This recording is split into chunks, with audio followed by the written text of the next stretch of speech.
Hi, and welcome back to another story. So today we have a giant slice of Horrid Henry. Story 3. Horrid Henry School Project. Susan, stop shouting. Ralph, stop running. William, just stop weeping. Henry, just stop. Miss Battleaxe glared at her class. Her class glared back. Miss! Screeched lazy Linda. Henry's pulling my hair! Miss! Shrieked gorgeous Corinda. Ralph's kicking me! Miss! Screeched anxious Andrew. Dave's poking me! Stop it, Henry! Barked Miss Battleaxe. Henry stopped. What was bothering the old bat now? Class, pay attention, said Miss Battleaxe. Today we're doing group projects on the ancient Greeks. We're studying the sacking of Troy! Shrieked Henry. Yes, he could see it now. Henry leading the Greeks as they crashed and slashed their way through the terrified Trojans. His spear would be the longest and the sharpest, and Miss Battleaxe fixed Henry with her icy stare. Henry froze. We're going to divide into small groups and make parentheses out of cardboard, blue rolls, and card. Continued Miss Battleaxe. First, you must draw the parenthesis, agree and design together, then build it and paint it. I want to see everyone sharing and listening. Also, the head teacher will be dropping by to admire your work and to see how beautifully you are working together. Horrid Henry scowled. He hated working in groups. He detested sharing. He loathed listening to others. Their ideas were always wrong. His ideas were always right. But the other children in Henry's groups never recognised Henry's genius. For some reason, they wanted to do things their way, not his. The ancient Greeks certainly never worked together beautifully, thought Horrid Henry resentfully. So why should he? They just speared each other or eat their children for tea. Henry, Bert, William and Claire, you're working together on table 3, said Miss Battleaxe. Horrid Henry groaned. What a horrible, horrible group. He hated all of them. Why did Miss Battleaxe ever put him with a fun group with Ralph or Graham or Dave? Henry could see it now. They'd be laughing together in the corner, making trumpets of lurons, sneaking treats, throwing crayons, flickering paint, having a great time. But oh no, he had to be with the bossy boots Claire, crybaby William and Bert. Miss Battleaxe did it on purpose, just to torture him. No, protested Horrid Henry. I can't work with her. No, protested Clever Claire. I can't work with him. Wailed Weepy William. I want to work with Andrew. Silence, shouted Miss Battleaxe. Now get in your groups and get to work. I want to see everyone sharing and working together beautifully. Or else. There was a mad scramble as everyone ran to their tables to grab the best pencils and the most pieces of paper. Henry snatched the purple, blue and red pencils and a big pile of paper. I haven't got any paper, screamed William. Tough, said Horrid Henry. I need all these for my design. I want some paper, whined William. Clever Claire passed him one of her sheets. William burst into tears. It's dirty, he wailed, and I haven't got a pencil. Here's what we do, said Henry.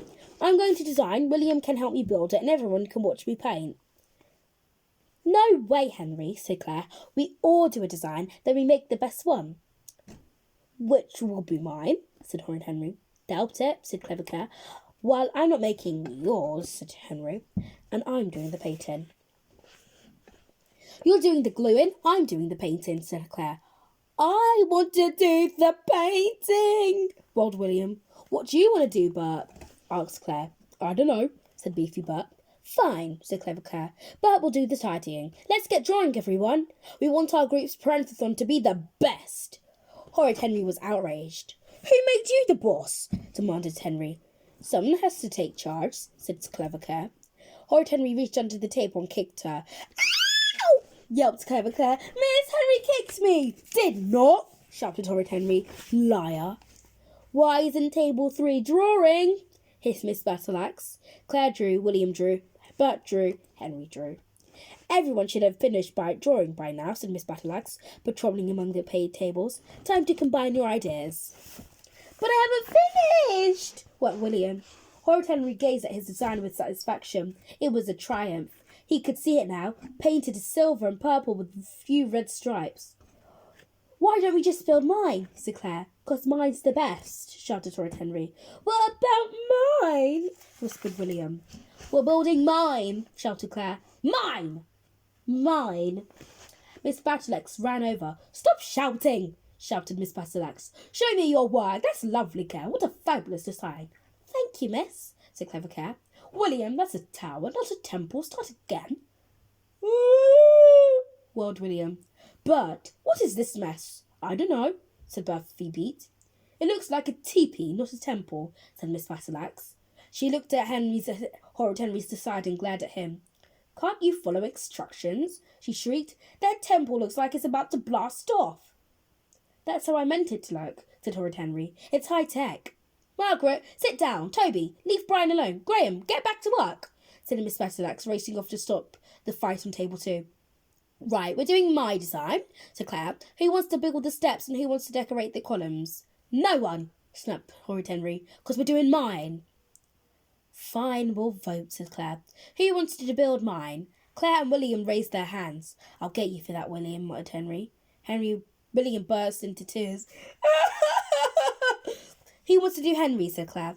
Only Henry raised his hand. Come on, Bert, don't you want to make mine? Pleaded Henry. I don't know, said Beefy Beat. It's not fair, shrieked Horrid Henry. I want to build mine. Mine, slap, slap. That's it, shrieked Miss Battleaxe. Henry, work in the corner by your own. Henry went.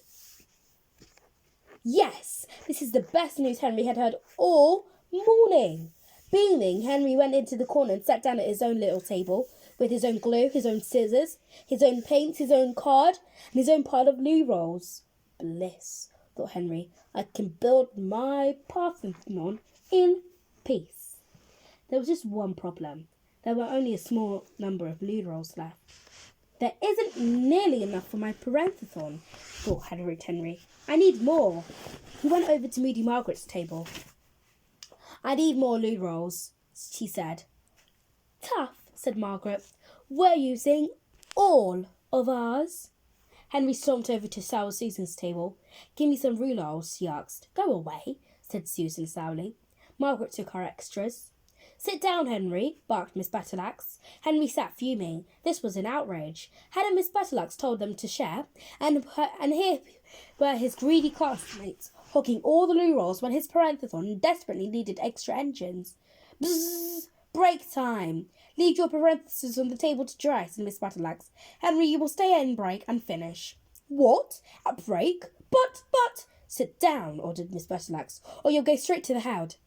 Eek! Horrid Henry knew the head, Mrs. Oddbod, all too well. He did not need to know her any better. Henry slunk back to his chair. Everyone else ran, shrieking out of the door into the playground.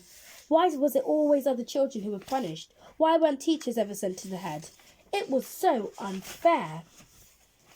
I just have to nip down the hall for a moment. Don't you dare leave that table, said Miss Battleaxe. The moment Miss Battleaxe left the room, Henry jumped up and accidentally on purpose knocked over Claire's chair. He broke William's pencil and drew a skull and crossbones on Bert's teepee. Then he wandered over to Sour Susan's table. There was a freshly glued parentheton waiting to be painted. Henry studied it. You know, he thought, Susan's group hasn't done bad at all. Not that bad at all. Shame about that bulge on the right side, though. If they shared one loo roll with me, it would be balanced so much better. Henry looked to the left. He looked to the right. Snatch. Susan's support sagged. Better than that up, thought Horrid Henry. Yank. Thought Horrid Henry, glancing at Grinder's table. What were they thinking? Those walls are far too small. Grab. Grinder's temple tottered. As for Claire's pathetic efforts, it was possibly bursting with useless pillars. Wsk. Claire's columns wobbled. Much better, thought Horrid Henry. Soon he had plenty of wobbles. Clump, clump, clump. Horrid Henry dashed back to his table and was innocently gluing away as the classes stampeded back to their tables. Wobble, wobble, crash!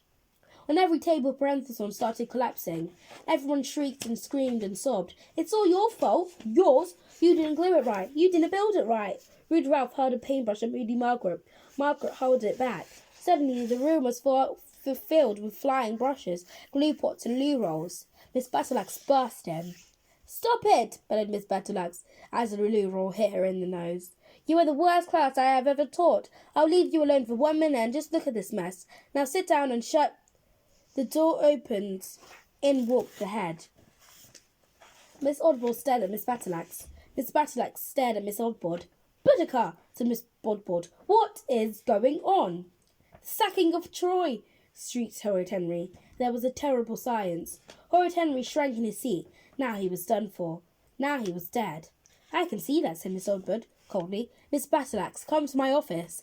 Now. No, whimpered Miss Battleaxe. Yes, thought Horrid Henry. Victory. And that's where we're going to leave story 3 of A Giant's Life of Horrid Henry. I hope you enjoyed this book because I will be back for story 4. And I think that is the last story.